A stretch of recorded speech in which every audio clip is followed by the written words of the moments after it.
Kids, आज हम लोग हिंदी में पाठ 3 विद्रोही शक्तिसिंह पढ़ेंगे। इसके लेखक श्री विश्वंभरनाथ शर्मा कौशिक जी हैं। 2 ऐतिहासिक पात्रों के माध्यम से कहानीकार ने भाई भाई के संबंधों के प्रेम, प्रतिशोध, अंतर्द्वंद, ग्लानि भाव और भावनाओं के आवेग को कुशलता के साथ चित्रित किया है। एक छोटे से मुद्दे पर महाराणा प्रताप और शक्तिसिंह में मतभेद होता है। अपमान से आहत और प्रतिशोध भाव से भरा हुआ शक्तिसिंह क्रोध के आवेग में चित्तौड़ छोड़कर आगरा अकबर के शरण में चला जाता है। उसके मन में महाराणा प्रताप से बदला लेने की बलवती आकांक्षा है। मुगल और राजपूतों के मध्य युद्ध में शक्ति अकबर की ओर से लड़ रहा होता है। राजपूतों की पराजय के मध्य जब महाराणा सेनानायकों के दबाव में युद्ध के मैदान से सकुशल निकल जाने को बाध्य किए जाते हैं तो शक्तिसिंह इस रणनीति को ताड़ लेता है और बदला लेने का उपयुक्त अवसर समझ अपने घोड़े को महाराणा के पीछे लगा देता है। रास्ते में वीर राजपूत योद्धाओं के मातृभूमि पर बलिदान और उत्सर्ग देखकर शक्तिसिंह का हिंसा भाव ग्लानि से भर उठता है। महाराणा के समक्ष नतमस्तक बच्चों की तरह फूट फूट कर रोता हुआ वीर शक्ति भाई के चरणों में अपना शीश चढ़ाकर प्रायश्चित करने को आदेश मांगता है। इस कहानी का एक और सबल पक्ष है शक्तिसिंह की पत्नी की भावनाओं की जीत है। मान जाओ तुम्हारे उपयुक्त यह कार्य न होगा, चुप रहो, तुम क्या जानो, इसमें वीरता नहीं अन्याय है। बहुत दिनों की धधकती हुई ज्वाला आज शांत होगी। शक्तिसिंह ने एक लंबी सांस फेंकी और अपनी पत्नी की ओर देखा।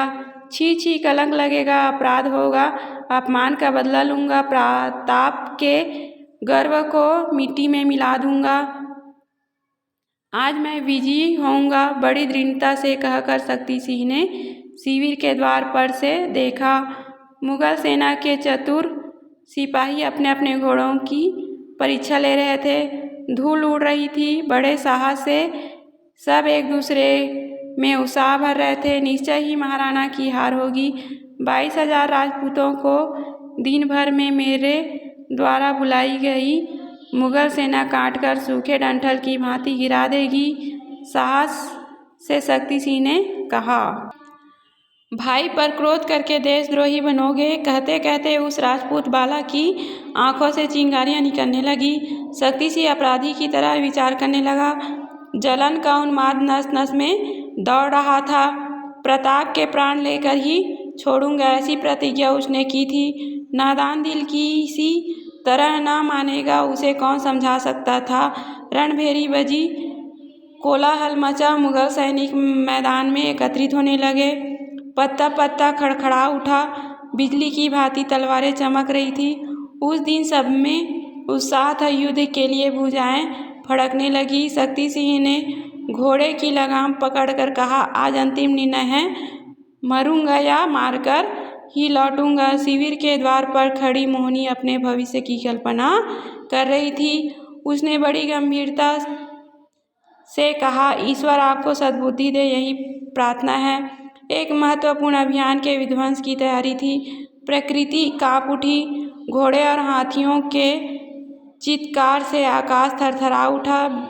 बरसाती हवा के थपेड़ों से जंगलों के वृक्ष रणआत करते हुए झूम रहे थे। पशु पक्षी भय से त्रस्त होकर आश्रय ढूंढने लगे। बड़ा प्रतिकूल और विकट समय था। उस भयानक मैदान में राजपूत सेना मोर्चाबंदी कर रही थी। हल्दी घाटी की ऊंची चोटियों पर भील लोग धनुष चढ़ाए उन्मत्त खड़े थे। महाराणा की जय शैलमाला से टकराती हुई ध्वनि मुगल सेनाओं में घुस पड़ी। युद्ध आरंभ हुआ। भैरवी रणचंडी ने प्रलय का राग छेड़ा। मनुष्य हिंसक जंतुओं की भांति अपने अपने लक्ष्य पर टूट पड़े। सैनिकों के निडर घोड़े हवा में उड़ने लगे, तलवारें चमकने लगी। पर्वतों के शिखरों पर से विषैले बाण मुगल सेना पर बरसने लगे।